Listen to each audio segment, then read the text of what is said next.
You've seen the graphics, so it tells you what it is. No, exactly. More from Sue later. It's 19 minutes to 8. He's been described as one of the most respected British Asian musicians, but now Aki Nawaz has recorded an album so controversial, he admits it's likely or possible to earn him a visit from MI5. All is War, The Benefits of Jihad, contains songs which describe suicide bombings, equate Osama bin Laden with Che Guevara, and predict the end of America at the hands of Islam. Well, now two of the executives at his record company threatening to resign. We're going to be speaking to Aki Nawaz in just a moment. First, though, let's hear some of the album. Mix up 5 parts wax to Vaseline, slowly dissolving gasoline. Add 2 potassium in a large metal bowl. Knead like dough, so they leave real slow. Gasoline evaporates, cool dry place. I'm strapped up, cross my chest, bomb belt attached. Deeply satisfied with the plan I hatch. Electrodes connected to a gas cooker lighter. Switch in my hand, the situation demands self-sacrifice. Hitting back advice with a £50 price.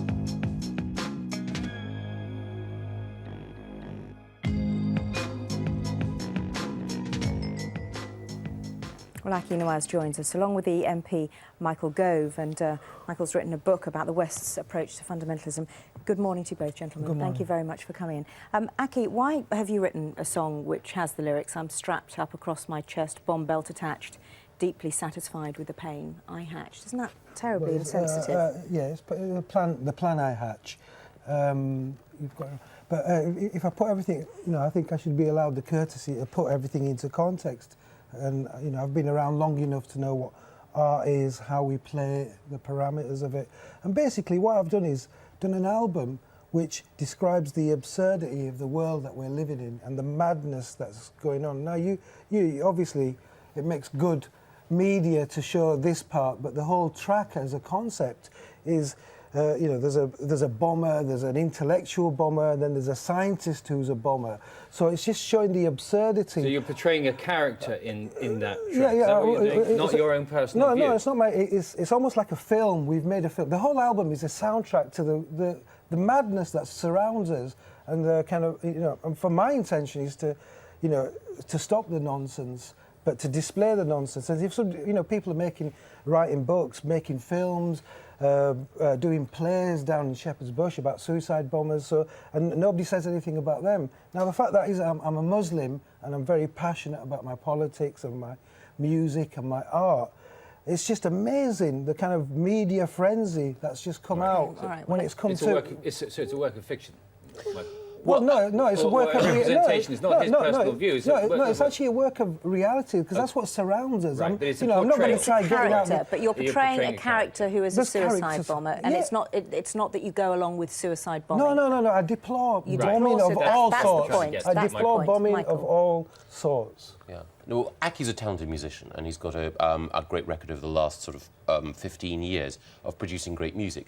But I'm afraid with this album, he's playing with fire. The problem that we have at the moment with totalitarian Islamism, the fundamentalist threat, is so great that we do need, as Aki says, an effort to understand it.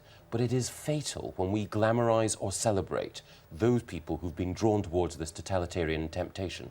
And I fear, having looked at some of the things that Aki has said about Osama bin Laden and some of the dreams that he entertains about America being reconquered by Islam, that unfortunately he's giving succour and encouragement to young men who may be tempted by the call to violence. Now, I appreciate that in some of Aki's work, like his analysis of what happened in Srebrenica during the Bosnian conflict, that he has something valuable and important to say. But I genuinely worry that in the same way as he speaks to the pain of some young Muslims, he may turn that pain into rage and anger and encourage them down a path which can lead to disaster. Yeah. And I do think that the juxtaposition of the release of this album and the anniversary of 7/7 is unfortunate. So whatever you're saying, it'll be used as a tool. Well, listen, I mean, thank you. At least I know you've done your research, and I respect that. Now, the point is that people say, well, people might get inspired by what I do. And I say, well, they don't need to be inspired what I've done, because I haven't even released anything yet. They can get inspired by Tony Blair and the government and the foreign policies of people going around. People are making films, and as you know, Michael, people are writing books, doing plays. All these things are happening. I also have the right, as an artist, or even just as a common Muslim, to comment about things if it's going to help to stop things. Nobody is trying to stop the nonsense. Everybody is taking positions of self-interest. You know, globally, I mean, you know, I even make comments about, you know, Muslims being dishonest to non-Muslims just for their own self-interests. And that's why we're not having honest debates. Okay. Yeah. One of the particular worries I have about Aki's take on things is that I think it's perfectly legitimate to criticise Blair and Bush. I wouldn't, but I think it's perfectly legitimate to do so. What I think is wrong is to relativise things and to equate someone who's working for a democratic government with a suicide bomber, because I think there is a clear distinction between democratic governments whom you can criticise and remove and people who are on mass murder missions who are driven by an ideology, Islamism, which is basically a modern-day version of Nazism. Are you doing that, Aki? Are you equating sort of the head of the free world with Osama bin Laden? Free world, I mean, it depends which perspective. You see, this is where I find really comfortable because... Well, a democratic, all right, a democratic country, if that's how you want to look at it. Are you equating the head of a democratic country? Yeah, but Tony Blair didn't do something democratic to go and bomb and kill, you know, over 100,000 innocent people. I mean, are we saying that the value of people here is more than, you know, the value of people... But I'm asking, it's a legitimate question whether there is a moral equivalence between Osama bin Laden and George Bush. Well, OK.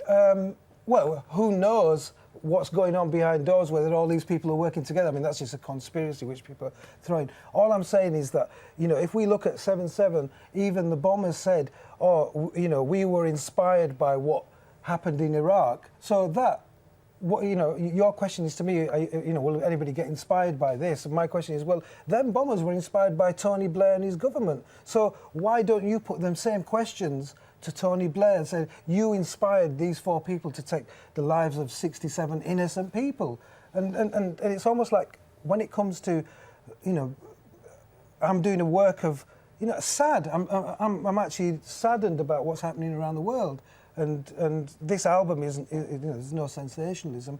It's a work of, you know, intense pressure and everything. And I just wanted to do, and I have the same right as anybody, as any non-Muslim, to project myself. Okay. In a word, suicide bombing is a bad idea. Yes? And going to war is equally a bad idea. All right. Aki, thank you very much. Thank you. Michael Gove, awesome. Aki, you're coming Thank back you. after 9 o'clock. All right, Okay, then. thanks. Now, let's